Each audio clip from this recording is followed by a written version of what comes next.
32, is that right? Good afternoon, guys. Oh yeah, that was a thing.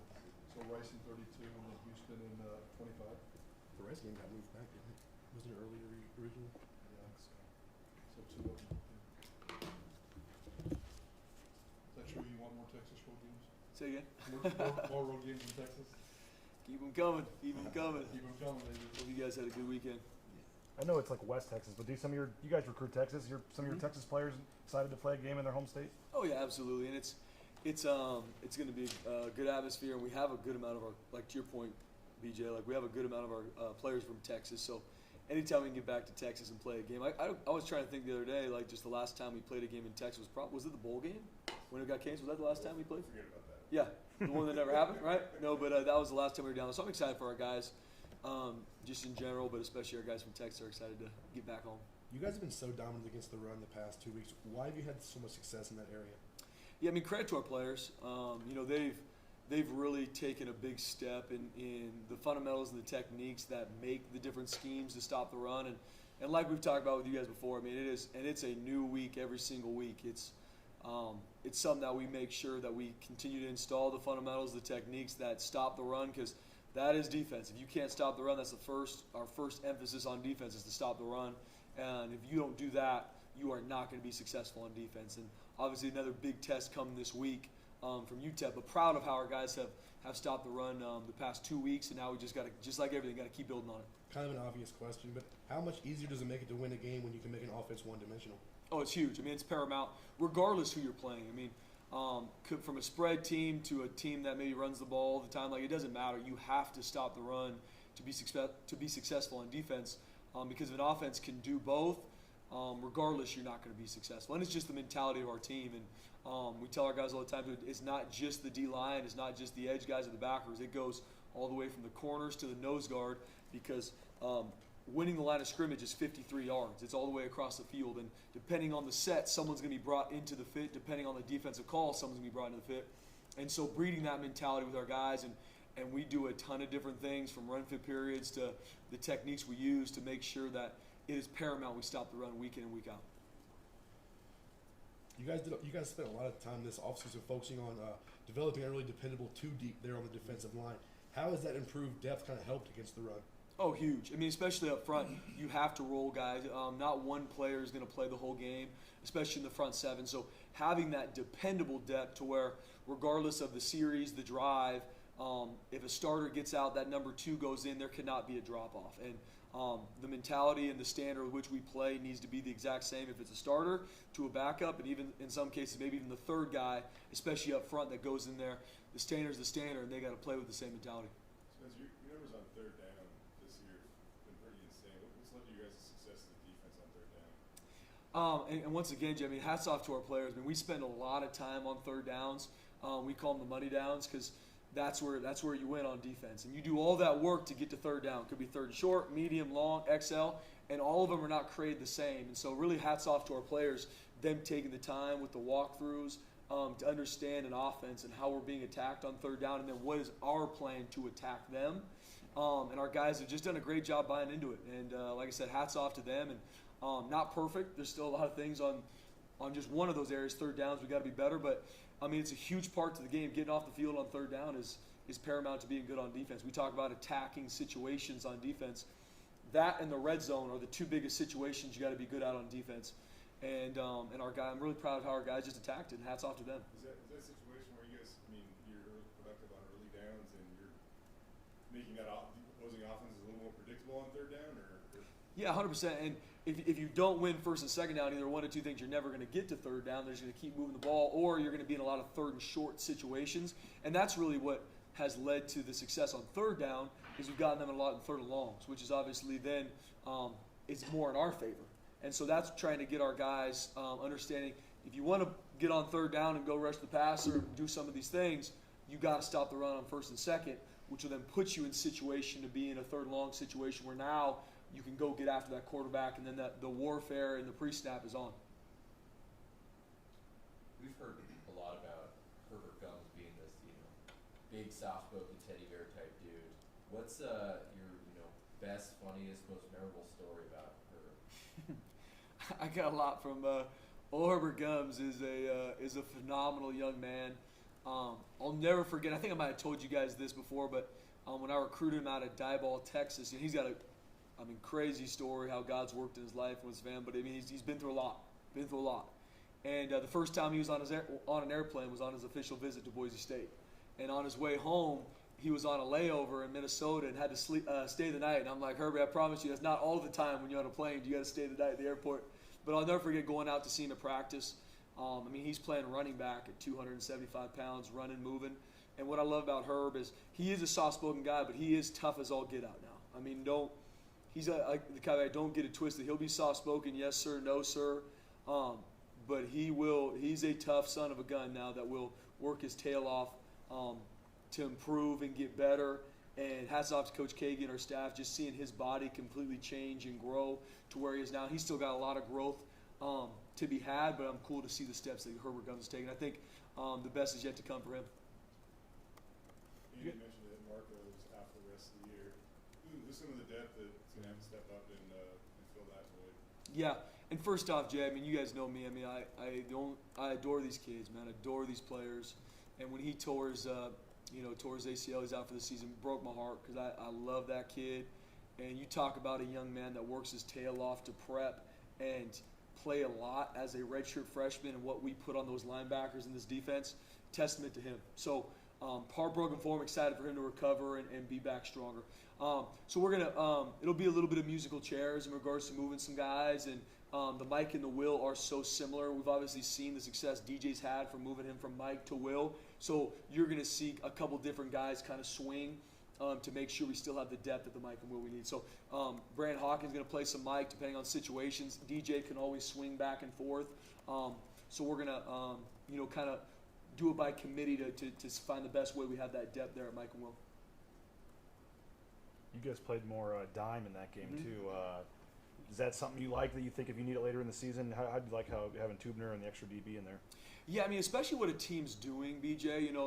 An 11 personnel team or a 10 personnel team, I think there's a lot of merit to playing dime, which is what we played, like you said, last week, especially because of the space. A team like UT Martin, they'll put those receivers dang near on the sidelines. And so you got to find ways to leverage that formation and attack that space. And so the more DBs you have on the field, you can leverage that formation more. And using it has nothing to do with, not as much to do with from a personnel standpoint, more in just leveraging the formation. And then we can be more multiple with another DB in the game in regards to our rotations, our pressures, or the looks we're giving, and not giving it away by backer alignments and some of those things. So I think there's a lot of merit to our dime package, and definitely against UT Martin, it was something that we had preseason scouted and that we were excited to use against them, and it was successful. So excited to keep growing that in the future. We play a team that's similar to them.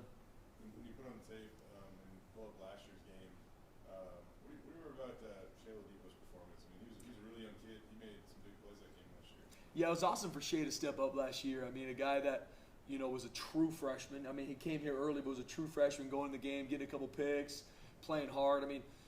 Testament to him, and seeing him even from that game to where he is now, and him continue to grow. Shea Oladipo, he's going to keep growing. He's going to be a really good player for us. And it was cool watching that game over the summertime, but even now, seeing some of the plays he made, the pick in the red zone, and a couple other plays he made. Not only just the interceptions that everybody remembers, but he did a lot of good things from a discipline standpoint. And so excited to see him take a step. And I mean it too. And I got to give just credit to our players, man. I adore these kids, and they are playing very, very hard right now. Not perfect, and we have a long way to go as a defense, but I'm very proud of how hard our guys are playing. Our guys are flying around. They're playing with a high-level mentality, and excited for them to keep running. And like I said, it's all testament to our players, and we got to take another big step this week. 7 turnovers, UTEP. I'm sure you saw that. Does that change any type of scheme, any type of game plan? Do you tell the guys, hey, maybe these guys are a little more prone to turning the ball over than some other opponents will play? Yeah, takeaways, getting the ball is a huge part of, once again, what we do on defense. We talk about pursuit, tackling, and takeaways. That's really the keys to being good on defense outside of the schematic side of things. And so a team that has turned the ball over the past but also does not mean all of a sudden we're going to go out there and just take the ball from them. It's obviously going to be a big emphasis for them, because in any game, which we've seen it good and bad, you take the ball away and you win the turnover battle, you're going to usually win that football game. Whatever the stat is, 95% of the time you're going to win that football game. So getting our guys just focused on balls in the air, it's our ball, tips and overthrows, got to get those. I mean, all the time that ball is our ball. Second man in, punching at it. So it's really just building the habits because we need to create more takeaways. And we got one last week from a kickoff return, or kickoff, excuse me. And so we need to find ways to take the ball away because that's game changing and it helps, not only helps our team, but helps put our offense in a good spot. How much do you want this defense to be perfect? Because you guys are playing lights out right now. But you gave up the long pass against New Mexico. You know, the Biggers played this last Saturday. You probably have some teaching moments there. Oh yeah, 100%. How much do you focus on one play when 99% of the time you're lights out? Yeah, and I think you, for us, you got to focus on it one play at a time, and because it is, and like we talked about even last week, guys, it's so paramount because we can play great defense for 95% of the game. You play bad on 1 rep or 3 reps, then everyone's asking what's going on with the defense. You guys gave up 21 points. And so that's just the razor's edge you got to live on when you play defense, what you love about it, what our guys, I think, are getting to understand even more.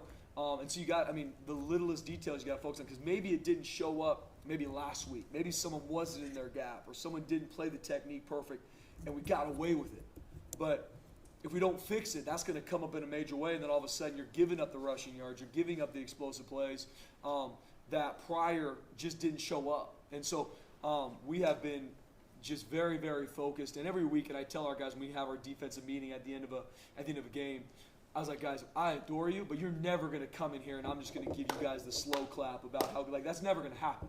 I don't care if you give up 0 yards. That's never going to happen. So I care about you. This staff cares about you so much. You're always going to come in here, and these are going to be the things we got to grow in. And it all comes down to what are the emphasis of things, okay? How's our communication, our eye control? How's our pursuit? We get into the football. How's our tackling? And did we take the ball away? Usually it comes down to one of those things. And if you're doing those well, you're usually going to be playing good defense. But to your first question, we focus on the littlest details of obviously the plays that hit us, but even the ones that maybe didn't. Maybe all of a sudden a guy got off a block and made a play, but we didn't fit it up the right way, because that will be an explosive play in the future if we don't get it fixed. And so you live on that razor's edge on defense. That's what I love about coaching it, because at any point it can be an explosive play either way for our team or against us. And you have to be on point regardless of the situation, because we're always in the reaction mode of what are we getting. And playing at a high level means you have to be on at all times. I know you touched on it, but what else stands out about UTEP's offense? Yeah, I think they're really good up front. I think it's one of the better O-lines we've seen all year. Very well coached. They give you a lot of different run schemes, different gap schemes, versions of mid-zone, zone. The quarterback will even get involved in the run game. They play with a lot of different personnel. So for our defense, just IDing the sets with 10 personnel, 11, 21, 12, and they use a lot of different personnels in and out of drives. So putting our guys in different situations to see these sets. But I think their O-line is really good, really physical, create a lot of movement at the point of time. I mean, we're seeing them play Oklahoma, and they're doing a really good job against them. And then they got a couple different receivers that are good. Number one in particular, he's extremely explosive. They target him all the time. But they got a group of receivers and tight ends that can catch the ball. So, a pretty good balanced attack. And outside of the takeaways, which has hurt them, we are ready for a big test this week. And no different than I told our guys. And they watch the film. And I tell them, you guys watch the film. I'm going to tell you that this is how good this team is. But you watch and they watch the film. Like, Coach, this team's good. They're going to be ready to go. And so they're a balanced attack. And they've not only can they line up in big boy sets and pound the rock, they got a great pass game out of spread sets that they can get to in a heartbeat. And it puts a lot of stress on defense. How do you? When it comes to success on defense, we mentioned success on third down. You haven't had an opponent crack the 31 in the last 2 games. How much of that is also a result of your guys' ability to tackle well? No question, huge. Huge. How would you assess your guys' ability to tackle and why you've been so good? Yeah, it's paramount, and that's why if we get too much into the schemes and the fits, and you lose sight of, like we talked about week 1 that hurt us against Oregon State, just the communication, the eye control, the pursuit and the tackling, that's defense. Like that's the bare bones of playing good defense. If you go too far away, and I got to check myself as a coach, if I'm going too much into the schematics and a blitz, a pattern, or this, and lose sight of just making the tackle, which usually keeps you outside of the red zone and winning third down. There's a lot of times, even this past game at UT Martin, a play in space. If it's a missed tackle, that's an explosive play. They're on the logo. They're rolling. But we make the tackle. That's the game. And training our guys and having different drills to make sure that we're tackling well. And our guys are tackling at a high level now. Now there's a lot we still need to clean up in from a tackling standpoint. And each week we look at it and, okay, what are some drills maybe we're missing that showed up in the game that we need to train this week in practice so that when we get to the game, they're not thinking about it. Because at that point, this game is a violent game. You just get them down. And but it's everything, to your point, Jay, because all of a sudden a missed tackle here, a missed tackle there is either touchdowns, explosive plays, and now all of a sudden our back's against the wall. You mentioned saying, like, putting on the tape, telling them how good they are, whatever. I mean, how do you, every week when you're saying this team's really good, this team's really good, this team's really, how do you get college kids to buy into that every single week when you're not, teams aren't on the same level? Yeah. And I think at the end of the day, and it goes back to a lot of what we talk about just in general, if you're an elite competitor, it doesn't matter who you're playing. You could be playing on paper the best team in the country, the worst team, a conference opponent, a non-conference opponent, but that's where for our guys, if you're an elite competitor, you're going to try and find every single inch you can to be elite at what you do. How can I do my 1/11th for this defense? How can I do my 1/11th for this team? And then I want to go in that meeting room and I want to know, okay, I want to know my opponent like the back of my hand. That preparation will give me confidence so I can play fast, physical, and compete at a high level. And so, not that every single one of our players are there yet. We're working to get them there. I think we're taking steps, but building them to make, dude, we're competitors. So it doesn't matter who lines up against us. They're going to come ready to play. And we know that we're never going to play. There's never going to be a team on our schedule that isn't going to be ready to beat us at any moment. I don't care if they haven't won, haven't lost. How you prep doesn't change. So that's why we try and breed to our guys is, hey, when you're never going to walk in a meeting room and be like, all right, guys, this team is average. This team's really good this week. This team's not that good. Because it doesn't matter. How you prep is going to create the confidence for you to play. And if I'm a competitor, I want to keep growing at everything every week. So then the opponent at some point is just the next team I'm going against. And trying to build our guys into that. And I think we're getting close. But a team like UTEP, the biggest thing for them is watch the film. Because, guys, you watch the film. This is a good football team to play. It's a good football team, especially up front. And they have the guys that, like I said, they are going to be ready to play. And our guys see that. And so we got to have a great week of prep on a short week. And our guys be ready to play because you got to live on that razor's edge. You can play a good defense, and all of a sudden you have a couple lack of discipline plays, and now we're reeling. And that's something that we are working our tail off to make sure it does not happen. But proud of how our guys are playing hard. All right, Spence. Thank you. Appreciate it, guys. You guys have a good week. Thanks, Coach. See you guys in El Paso.